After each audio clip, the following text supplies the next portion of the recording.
El cicle de tallers Fes Recerca permet fer els mateixos experiments que actualment estan duent a terme els nostres investigadors i viure en primera persona el que és fer recerca.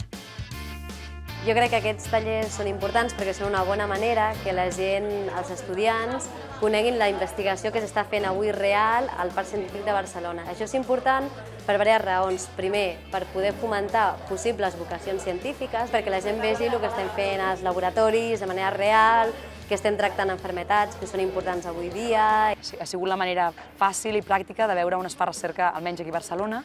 Jo crec que la reacció és bastant positiva, se'ls veu bastant contents, molt participatius, que tenen interès. Si saben el que és, si se'ls apropa una miqueta, potser sí tenen interès. Ells poden treballar amb les coses que treballem en laboratori.